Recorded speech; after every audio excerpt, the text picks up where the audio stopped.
Hi, I'm Jordan Heading and you're watching PH Buckets. Gilas update tayo mga brody. Mukhang may pagbabago sa mga planong paghahanda ng Gilas para sa FIBA Olympic Qualifying Tournament. Unang inanunsyo ni Coach Tim Cone na nagkaroon ng imbitasyon ng Gilas mula sa mga national team ng Slovenia at Lithuania na makapag-tune up ang ating national team sa kanila para sa paghahanda sa FIBA OQT.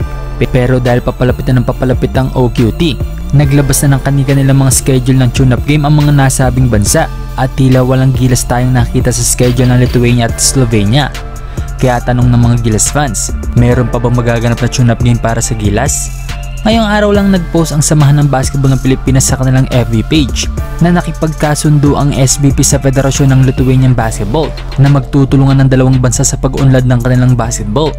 Ayon kay Executive Director ng SBP na si Erica D, maswerte ang Pilipinas na mapapasok tayo sa ganitong kasunduan. Pang-rank din sa world ranking ang men's team ng Lithuania, kaya jackpot talaga sa magiging experience ang basketball natin dito. Dahil ang 5v5 at 3x3 at youth team ang magiging parte ng kasunduan ng dalawang bansa, bibigyan ng mga training camp, friendly games at miski ang mga local coaches natin ay sasabak din sa training. Kaya kahit hindi matutuloy ang tune-up ng Lithuania at Gilas bago ang OQT, okay na rin to kahit papano, di ba? Isa pa, kahit hindi natuloy ang laban ng Gilas sa Slovenia at Lithuania, ayon kay Ma'am Erica D, nagsikap pa rin ang SBP na bigyan ng magandang schedule ang Gilas para sa paghahanda nito sa OQT.